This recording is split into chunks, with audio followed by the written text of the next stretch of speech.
Hi, is this Jessica? Yes, this is. Hey, this is Dan with Hoobastank. How are you? Hi, I'm doing great. How are you? I'm good. I just want to thank Hey. you for chatting with us right now. Yeah, of course. So I understand you guys have been busy doing a lot. We just got done watching a small performance from you guys performing your new song, Push Pull, right? Yeah. Okay, can you tell us a little about that song and what you guys have been busy doing? Well, we've been busy just making music, the last couple of years. We kind of just, we always talk. We're always together at some point, whether it's a group text message and we're sending jokes back and forth to each other. There's some type of communication between the four of us. And then in that time, big ideas will always get sent over to Doug, the lead singer, by anybody else in the band that's creating something. That took place over a couple of years, and we just kind of casually wrote some stuff and put some ideas together. We had like no time frame whatsoever when we started. Maybe we should have, and maybe that would have whipped us a little bit, quicker to finish everything. But we've been through it 100 times before. We have made albums before. Eyes and we got caught. We got times, and so we just said, fuck it. Let's just make music that we want to remember why we got together in the first place when we were kids. It was for the love of just music. Music was the goal. So we just said, fuck it. Let's not try to write anything that's going to be, go for radio. We just wanted to, throw a bunch of ingredients into a pot and see what we came up with, and Push Pull was kind of that, Right. So, like Reason, I mean, that was a popular one. That one really made you guys. Are you trying to swing away from that genre a little and create something new? Then is that what you're aiming for? Not necessarily. And I apologize if the phone breaks up or if you miss anything, and if so, just cut me off and I'll because I'm in an area where the service might not be the best. All right. But the Reason song, that particular song, it's not like we were trying to write that song. Well, I wrote the music to it, and yes, I was trying to write a song that day, and that's what came up. But I wasn't going for anything in particular. I wasn't going for, man, we have to get a #1 single. We have to have a crossover hit. It wasn't a conscious decision and plan.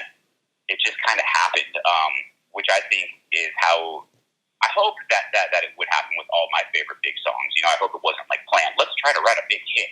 Right. So the Reason, and even that album, it was at a particular time in history. It was 2004 or 2003, 2004, and the music of that time when we grew up listening to heavy shit. We grew up listening to rock stuff, and our most influential music was more rock music. Right. But having said that, there's four of us that create in this band, and although somebody might love Tool and have grown up listening and inspired by Tool, the other person, such as myself, may have been inspired by Neil Diamond or something like that, or somebody that's completely different, and I can appreciate that, and we kind of all can.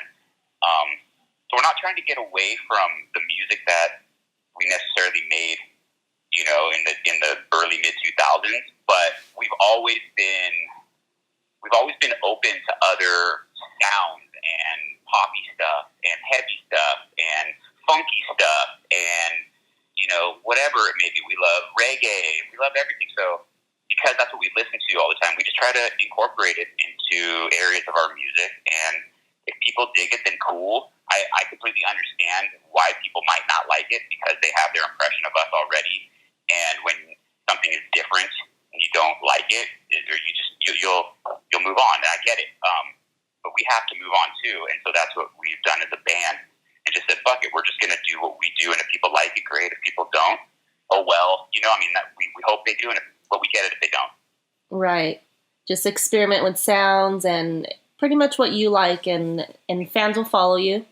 Well, the thing is, it's not like we didn't do that in the past. We've always done that, experimented with sounds and shit. But, you know, when you're doing well on our first record, you know, we put the first record out and we got number 2 song in the country and number 5 song in the country. It's doing well.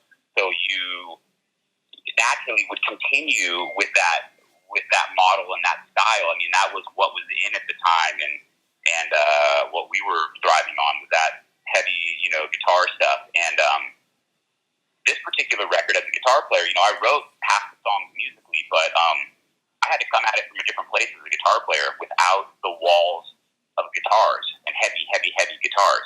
Right. I just wanted to try something different and not do what we had previously done on many other records. Yes. And how did you guys get started together? As a band? Yes. Like, how did you form? I mean, were you already friends? Well, 2 of us were. Me and the singer, Doug, we were friends. The 2 of us, we went to high school together.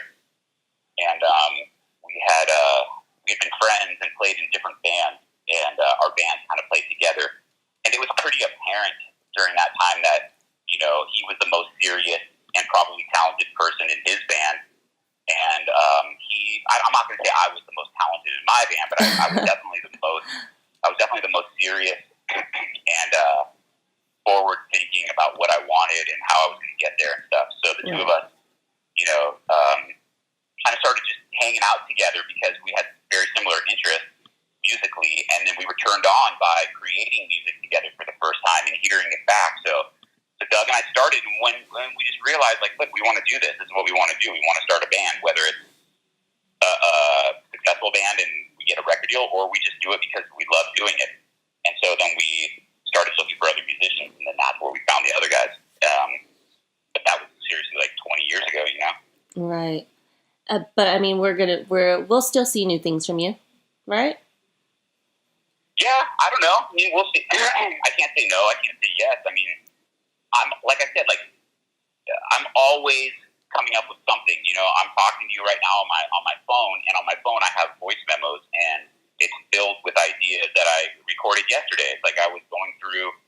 We have a concert tonight in Huntington Beach, and yesterday I was going through my music equipment, like my guitar rig and my pedals, and in doing that, I came up with some ideas, and I recorded them onto my voice memos. And sorry, my dogs are barking at the neighbor. And so yeah, so there's it's like having a book with all these drawings and doodles in it, you know, for somebody. Right. And then when you need to go to those doodles because you have something that you want to actually do seriously, you right. open up your book and you start flipping through the pages. You go, look, oh yeah, that's right. I remember I did this. Mm-hmm. And then that gets passed on to another band member, and then they add their 2 cents to it. And do something with it. Sorry, go on. And you do something with that, and like you said, it'll be something, or it'll be another reason, right? Yeah, or it'll be nothing. You know, my girlfriend asks me all the time, like, what do you? Okay, so you're in that room. You know, I have a studio demo room that I write and record ideas in, and at my house, and she's like, what do you do? You know, like, do those songs ever see the light of day? Do you send them to Doug? Do you have other friends that you work with? And I'm like, yes, no. And I go, what it is for me, it's just an outlet. And if nobody hears it, that's fine. I need to get it out. But hopefully, I mean, because yeah, I have 100 ideas, and only 1 or 2 of those will turn into a Hoobastank song. So there's a fuck ton of music ideas with guitar, bass, drum, keyboards, whatever it is, you know, in my library here at my house that will either one day make its way to somebody else, will either make its way to us, or will just sit there and never be heard by anybody. And I'm fine with that because that's what I need to do. It's like some people have the urge, you know, to go eat pizza or go eat a hamburger. I do too, but I also have the urge sometimes, and I have to get it out just to play music, you know? Right.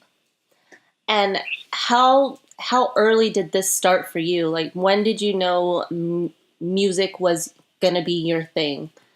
You know, when I was like 15 years old, I had a performance at the school I was going to for the first time ever, and I was just scared, like completely petrified to go do it.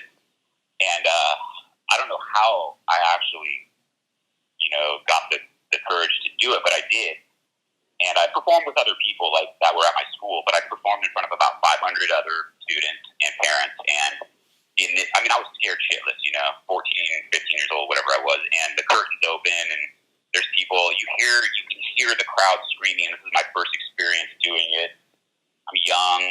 I'm not very experienced at all, and it was literally just like somebody fucking shot a goddamn needle in my arm and like pushed drugs into there. It was, which I've never done, but that's what I felt. I felt this like euphoric feeling, this natural high in my body that was like, oh shit! Like I've been practicing music and practicing guitar, and now people are acknowledging it, and I guess it made me feel good about myself, or it made me feel good about what I was doing. It validated what I was doing, and so I knew at a young age. I knew from like that age, but this is what I want to do if I can, in some form or another, for the rest of my life. And I remember thinking to myself, like, yeah, I used to picture myself like happy in like an apartment, like coming home from some shows, and it's gone way beyond that.